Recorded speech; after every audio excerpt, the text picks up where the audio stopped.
प्यारे बच्चों, आज हम इकाई 3 के दूसरे अध्याय घर्षण का अध्ययन करने जा रहे हैं। यदि आपने पहली मेरी वीडियो नहीं देखी है तो प्लीज प्लेलिस्ट में जाके उन वीडियो को जरूर देख लीजिए। घर्षण, घर्षण क्या होता है? अंग्रेजी में कहते हैं फ्रिक्शन।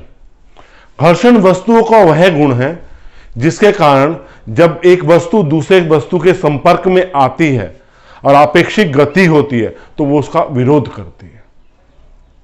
तो घर्षण क्या है? एक विरोध।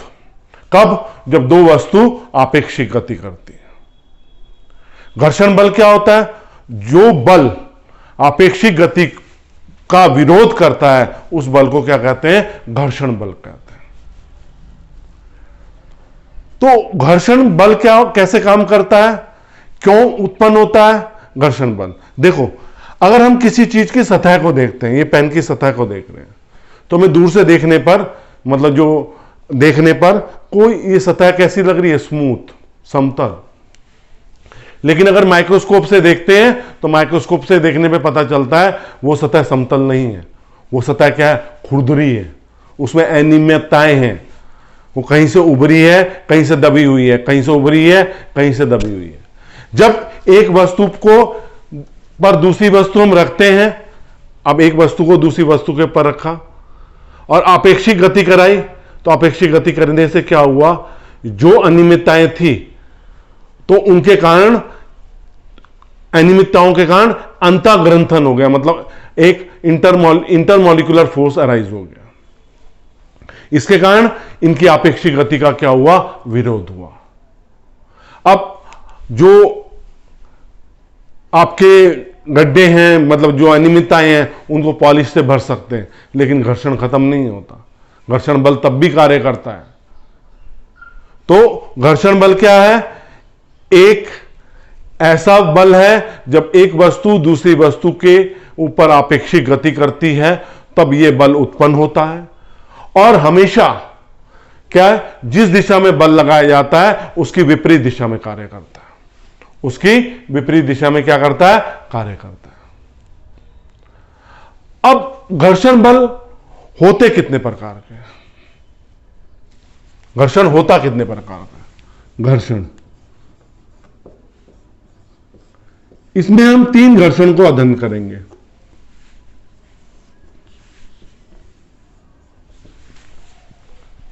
स्थैतिक घर्षण, स्थैतिक घर्षण। यह घर्षण क्या होता है? यह एक तल है, इस तल पर एक वस्तु रखी है, वस्तु विराम अवस्था में। जब वस्तु विराम अवस्था में है तो इसका भार mg कैसे काम करेगा? नीचे की ओर काम करेगा। और प्रतिक्रिया बल कैसे काम करेगी? ऊपर की ओर काम करेगी। तो यहां पे r किसके बराबर हो जाएगा? mg के बराबर हो जाएगा। अभी हम कोई गति नहीं दे रहे। अब अगर हम बल लगा रहे हैं तो यहां पे बल की विपरीत दिशा में क्या लग रहा है? स्थैतिक घर्षण लग रहा है। और Fs का मान क्या होता है? μs(r). μs क्या कहलाता है? कोफिशिएंट ऑफ स्टैटिक फ्रिक्शन, स्थैतिक घर्षण का गुणांक। स्थैतिक घर्षण का गुणांक। अब दूसरे में हम आते हैं, उसे कहते हैं सीमांत घर्षण। सीमांत घर्षण। यह सीमांत घर्षण होता क्या है?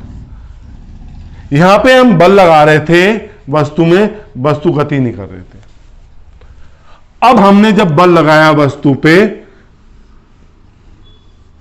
तो वस्तु का भार mg नीचे की ओर काम कर रहा है, प्रतिक्रिया बल ऊपर की ओर लग रही है। हमने जो बल लगाया F1 तो उससे यह बल, इतना बल लगने लग रहा है कि वस्तु क्या होने ला रही है? जस्ट चलने वाली है। जस्ट बिल्कुल चलने वाली है। चल नहीं रही है, बिल्कुल चलने वाली है। तो अधिकतम स्थैतिक घर्षण बल के मान को क्या कहते हैं? सीमांत घर्षण करते हैं। एफ एस ब्रैकेट में सीमांत। तो एफ एस सीमांत किसके बराबर होता है? म्यू एस आर के बराबर ही होगा।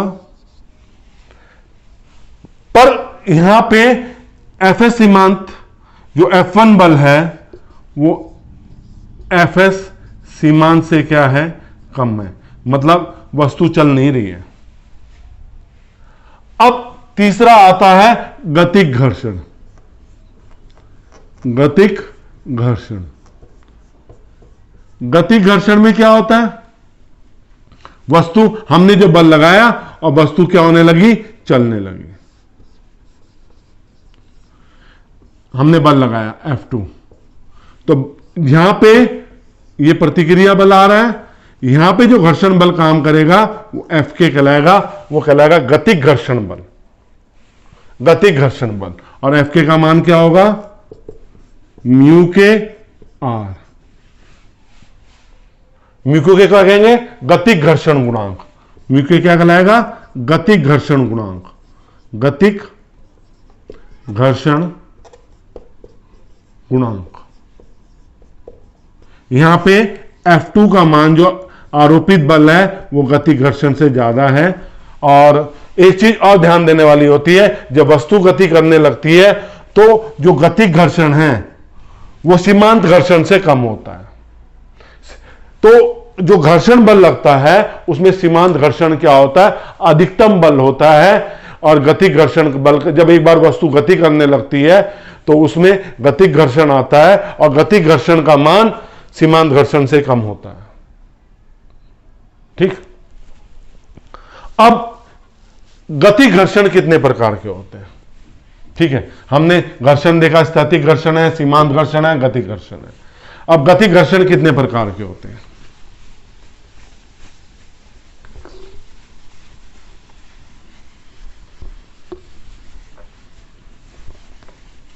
देखो, हमारे पास गतिक घर्षण दो प्रकार के, गतिक घर्षण, गतिक घर्षण दो प्रकार के। पहला प्रकार है सर्पी घर्षण। कौन सा घर्षण, सर्पी घर्षण। और दूसरा बेलन घर्षण, इसे लोटनिक भी कहते हैं, लोटनिक घर्षण। जब एक वस्तु को दूसरी वस्तु पर फिसलाते हुए ले जाते हैं, ऐसे ले जाने लग रहे हैं, ये घर्षण कौन सा है, सर्पी घर्षण है। ठीक है, तो जैसे एक फट्टे को दूसरे फट्टे पे फिसला के ले जा रहे हैं तो ये क्या होगा, सर्पी घर्षण होगा। और लोटनी घर्षण क्या होगा, बेलन घर्षण। ये देखो, ये टेप है, इसे हाथ से मैं चला रहा हूं, ये देखो, ये कौन सा घर्षण कहलाएगा, बेलन घर्षण या लोटनी घर्षण।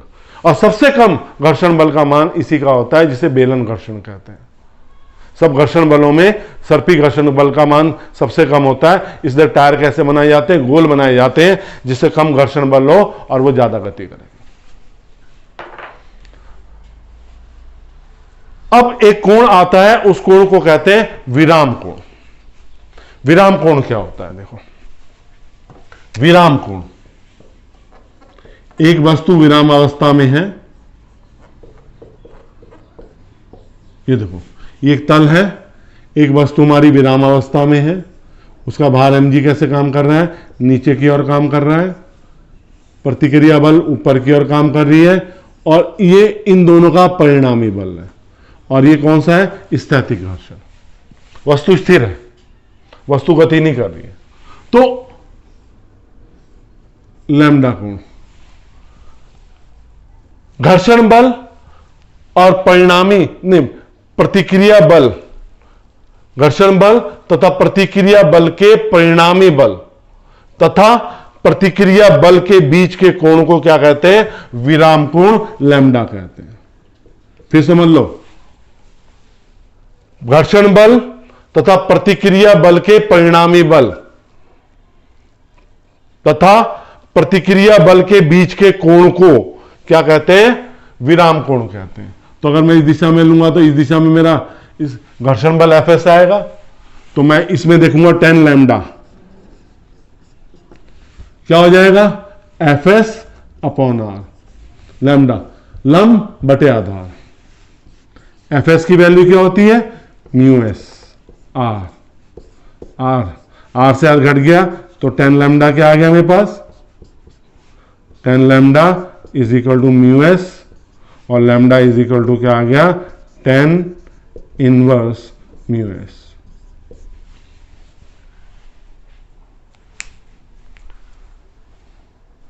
इसे विराम कोण उसमें कहते हैं, इसे घर्षण कोण भी कहते हैं, घर्षण कोण, विराम कोण। अभी हम एक और विराम कोण को परिभाषित करेंगे, जब ये वो विराम कोण है जब वस्तु किसमें, क्षैतिज तल में है। एक विराम कोण आगे डिस्कस करेंगे, तो इसे घर्षण कोण लैम्डा भी कहते हैं। ठीक, अब हम आगे आएंगे, तो जब ये क्षैतिज दिशा में है तो घर्षण कोण कह देंगे, विराम कोण क्षैतिज दिशा वाला। अब दूसरा आएगा अनंत तल पे। अब हम डिस्कस करने जा रहे हैं आरोपित बल तथा घर्षण बल के बीच ग्राफ, बहुत इंपॉर्टेंट ग्राफ है। आरोपित बल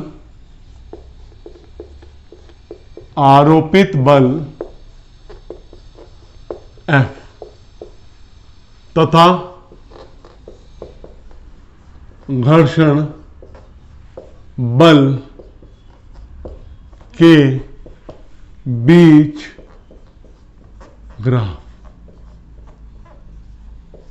क्या होता है आरोपित बल तथा घर्षण बल के बीच में ग्राफ कैसे देते हैं, दिखाते हैं आपको। ध्यान से समझना बेटा इस चीज को। ये हमारा आरोपित बल है, आरोपित बल, और ये हमारा घर्षण बल है।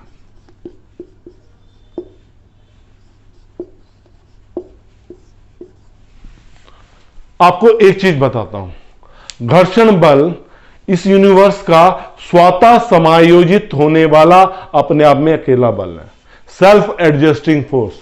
जितना आप आरोपित बल बढ़ाएंगे उतना ही घर्षण बल बढ़ जाएगा। स्वतः समायोजित बल है ये यूनिवर्स का, और कोई बल स्वतः समायोजित नहीं है, केवल एक घर्षण बल है, एक सीमा तक स्वतः समायोजित बल कहलाता है। आपने आरोपित बल को बढ़ाया, घर्षण बल भी बढ़ता गया। इसमें वस्तु किसमें है, विराम अवस्था में। फिर घर्षण बल एकदम से अधिक हो गया, सबसे अधिक हो गया जब वस्तु चलने वाली है, जब वस्तु क्या है, चलने वाली है। उसके बाद जब वस्तु गति अवस्था में आ गई, तो ये गति अवस्था में है, तो ये जो घर्षण है ये कौन सा है, जो हमने डिस्कस किया था, सीमांत घर्षण। ये सबसे अधिक है। ये देखो, ये गति घर्षण में आ जाएगा, एफ के आ गया, यहां पे एफ एस है, ये सीमांत घर्षण है, ओ ए बी और यहां पे सी आ गया। तो सीमांत घर्षण बल का मान सबसे घर्षण बलों से ज्यादा होता है। जैसे जैसे हम आरोपित बल बढ़ाएंगे, घर्षण बल का मान बढ़ेगा, एक अवस्था में आके घर्षण बल का मान अधिकतम हो जाएगा। इस स्थिति में वस्तु चलने के लिए तैयार है। इस स्थिति में वस्तु क्या है, चलने के लिए तैयार है। उसके बाद वस्तु गति करने लगती है, तो गति घर्षण आ जाता है, और गति घर्षण का मान सीमांत घर्षण से क्या होता है, कम होता है।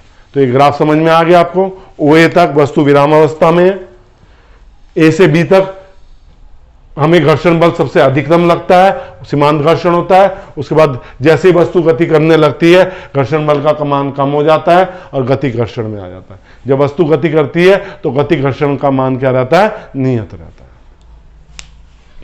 ठीक है साहब, अब हमने गति घर्षण समझ लिया।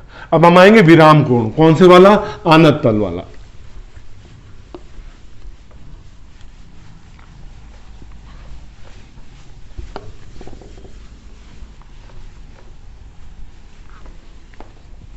विराम कोण, विराम कोण, ये विराम कोण है तो अनंत तल का ही, लेकिन जो हमने पहले डिस्कस किया था वो कौन सा था, वो था क्षैतिज तल के लिए विराम कोण। ये कोण क्या होता है कि क्षैतिज तल और अनंत तल मतलब आनत तल पे हम कोई वस्तु रख रहे हैं और वो अधिकतम कोण जिसके लिए वस्तु फिसल नहीं रही है, उससे 0.1 डिग्री भी कोण अगर बढ़ा देंगे तो वस्तु क्या हो जाएगी, फिसलने लगेगी। किसी आनत तल पर रखी वस्तु जब जस्ट फिसलने लगे, मतलब जस्ट फिसलने को तैयार है, वो उससे जरा सा कोण बनाने पे वो फिसलने लगेगी, तो वो कोण क्या कहलाता है, क्षैतिज तल और आनत तल के बीच का कोण क्या कहलाता है, विराम कोण कहलाता है। ये भार mg और प्रतिक्रिया बल कैसे काम करता है, तल के लंबवत काम करता है। ये कोण अल्फा है तो ये कोण भी अल्फा हो जाएगा, इसे कहेंगे mg cos अल्फा। ये क्या हो जाएगा, mg sin अल्फा। वस्तु रुकी हुई है ना, तो यहां पे कौन सा घर्षण बल लगेगा, स्थैतिक घर्षण। कौन सा घर्षण, स्थैतिक घर्षण। तो R किसके बराबर हो गया बेटा, यहां पे R किसको बैलेंस कर रहा है, mg cos अल्फा को। R is equal to mg cos alpha. और Fs किसको बैलेंस कर रहा है, mg sin अल्फा। तो ये पहली समीकरण, ये दूसरी समीकरण, समीकरण 2 को समीकरण 1 से भाग कर दिया तो क्या आ गया, Fs upon R is equal to mg sin alpha upon mg cos alpha. Fs की वैल्यू क्या रखी, mu S R upon R sin alpha upon cos alpha. तो mu S is equal to tan alpha, तो alpha को हम लिख सकते हैं tan inverse mu S, right. हमने क्या किया था, जो क्षैतिज तल पे विराम कोण था जिसे घर्षण कोण किए थे, वो क्या था, tan इनवर्स म्यू एस। यहां पे अल्फा का मान क्या है, tan इनवर्स म्यू एस। तो स्थैतिक घर्षण तो वही है ना, तो क्षैतिज तल पे जो विराम कोण लिया और जो आनत तल पे विराम कोण लिया, इसे घर्षण कोण कह रहे हैं, इसे विराम कोण कह रहे हैं बस, क्योंकि इसने विराम लगा रखा है आनत तल पे। तो ये घर्षण कोण किसके बराबर हो गया, विराम कोण के बराबर हो गया। अब कोई वस्तु हम आनत तल पे रखेंगे और वो नीचे आएगी, मतलब जो हमने कोण लगाया, जो आनत तल है वो विराम कोण से बड़ा है, आनत तल का कोण, तो वस्तु नीचे फिसलती हुई आएगी। तो जो जितना त्वरण उत्पन्न करेगी वो त्वरण की गणना करनी है हमने क्या करनी है, त्वरण की गणना करनी है। आनत तल पर फिसलती हुई वस्तु का त्वरण, वस्तु का त्वरण, इसके लिए जो कोण होगा वो विराम कोण से ज्यादा होगा। विराम कोण से ज्यादा नहीं होगा तो वस्तु तल पे फिसलती हुई नीचे नहीं आएगी। ये हमारा कोण थीटा है, ये वस्तु का भार mg नीचे की ओर काम कर रहा है, ठीक है। ये प्रतिक्रिया बल हो गया, ये कोण भी थीटा हो जाएगा, तो ये कितना हो गया, mg cos थीटा। ये कितना हो गया, mg sin थीटा। यहां पे वस्तु नीचे की ओर आ रही है तो कौन सा घर्षण बल लगेगा, गतिक घर्षण। गतिक घर्षण, क्योंकि वस्तु गति कर रही है। कितने त्वरण से वस्तु नीचे आ रही है, a त्वरण से नीचे की ओर आ रही है। तो आप यहां पे देखेंगे R इज इक्वल टू किसके बराबर है, mg cos theta. F K is equal to क्या होगा, म्यू के are, mu K mg cos theta, F K is equal to, ठीक है। ये पहली समीकरण होगी। अब फिर देखो ये वस्तु नीचे की ओर आ रही है, इसका मतलब mg sin थीटा एफ के से ज्यादा है, तो mg sin theta minus F K is equal to M A, mg sin theta minus mu K mg cos theta is equal to M A. mg बाहर ले लेते हैं, ये आ जाएगा साइन थीटा माइनस म्यू के cos theta is equal to M A. तो A is equal to G sine theta minus mu के कॉस थीटा, ये तोड़ा जाएगा। पर इसमें क्या कंडीशन है, जो आनत तल और क्षैतिज तल के बीच का कोण है वो विराम कोण से ज्यादा होना चाहिए। अब इसी आनत तल पे हम एक वस्तु को ऊपर की ओर ले जाएंगे, एक वस्तु को क्या ले जाएंगे, ऊपर की ओर ले जाएंगे।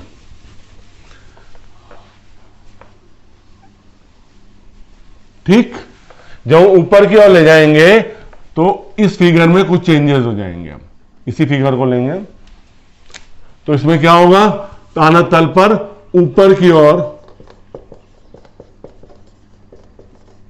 ले जाने में वस्तु को ले जाने में किया कार्य, कितना कार्य करना पड़ेगा। देखो वैसे ही एक वस्तु रखी है, उसका भार mg काम कर रहा है, प्रतिक्रिया बल r ऊपर की ओर काम कर रहा है, ये थीटा कोण है, ये mg cos थीटा हो गया और ये mg sin थीटा हो गया। इसी दिशा में आपका गति घर्षण लगेगा, क्योंकि आप तो बाह्य बल से वस्तु को ऊपर की ओर ले जा रहे हैं। वस्तु को कैसे ले जा रहे हैं, बाह्य बल से ऊपर की ओर। तो यहां पे r किसके बराबर है, r mg cos थीटा के बराबर है। एफ के की वैल्यू क्या है, म्यू के आर, और आर की वैल्यू क्या होगी, mu K M G cos theta. ये समीकरण एक आ गया। अब समीकरण में देखिए बल कितना बल हो जाएगा, हमारा जो बल है वो हो जाएगा M G sine theta plus F K. ये तो कितना हो जाएगा, M G sine theta plus mu K M G cos theta. M G बाहर आ गया, साइन थीटा प्लस म्यू के कॉस थीटा। जो कार्य होगा किया एस दूरी में चलने में कार्य, एस दूरी चलाने में किया कार्य, क्या हो जाएगा कार्य, कार्य होता है बल गुणा विस्थापन, है ना।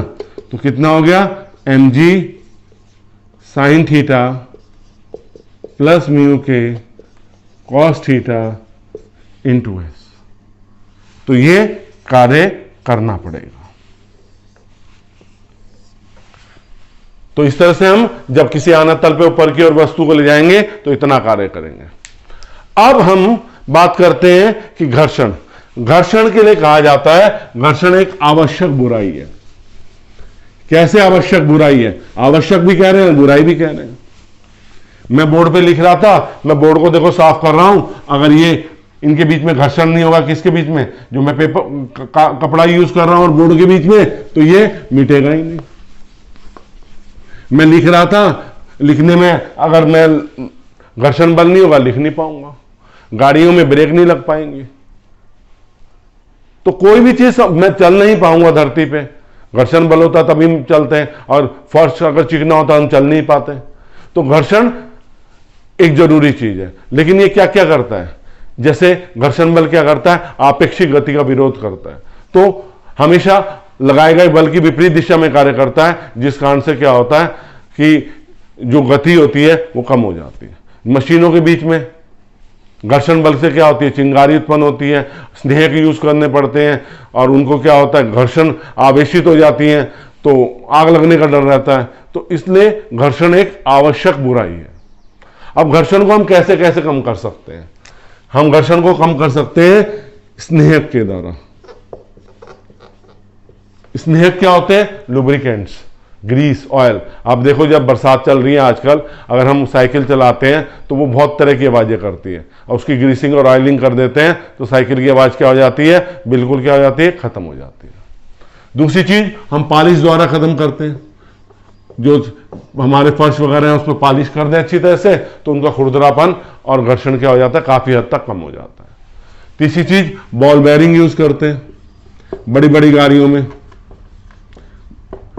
जैसे साइकिल में तो गोलियां डलती हैं, लेकिन जो मोटरसाइकिल होगी, कार होगी, ट्रक होगी, तो बॉल बेयरिंग्स यूज करते हैं। बॉल बेयरिंग क्या करते हैं, फ्रिक्शन को कम कर देते हैं, इनमें सर्पी घर्षण आ जाता है। फिर हम आकृति दे सकते हैं, कैसी आकृति देने लग रहे हैं। आपने देखा होगा जो भी गाड़ियां होती हैं, कौन सी रेसिंग कार्स होती हैं या जेट प्लेन होते हैं, आगे से पॉइंटेड होते हैं, उनकी ऐसी आकृति क्यों दी गई, जिससे वह हवा के घर्षण को कम कर सके। फिर एक चीज आती है पदार्थ की प्रकृति। हम पदार्थ की प्रकृति क्या है, कौन सा पदार्थ किस चीज के लिए यूज होगा। हमें गाड़ी के टायर बनाने हैं तो लोहे के टायर नहीं बनाएंगे, हम किसके टायर बनाएंगे, रबर के टायर बनाएंगे, क्योंकि रबर के टायर में क्या होता है, रबर का घर्षण सड़क के उस साथ कम होता है और लोहे का घर्षण क्या होता है, बहुत ज्यादा होता है। बच्चों, मैंने आपको इस चैप्टर को बहुत साधारण भाषा में समझाने की कोशिश करी है। हो सकता है मेरी कोशिश आपको सही भी लग रही हो और समझ में भी आने लग रहा हो। मैं बार बार कहता हूं बेटा कि मैं इस बुक का ऑथर हूं। मैं जो नोट्स हैं बहुत साधारण भाषा में इसमें नोट्स दिए गए हैं। अगर आपको ये बुक अवेलेबल आसानी से हो जाती है तो प्लीज परचेज कीजिए। ये एमबीडी ग्रुप की भौतिकी कक्षा 11 जो मैंने ही लिखी है। मेरा नाम डीपीएस मलिक है और मैं प्रवक्ता हूं डीएवी इंटर कॉलेज करणपुर में। बेटा, अगर मेरा पढ़ाना आपको समझ में आ रहा है तो मेरे वीडियो को लाइक जरूर कीजिए और कुछ बच्चों को जिनको नहीं पता उनको शेयर करके बताइए। अगर मेरे चैनल को सब्सक्राइब नहीं किया है तो प्लीज सब्सक्राइब जरूर कीजिए। धन्यवाद।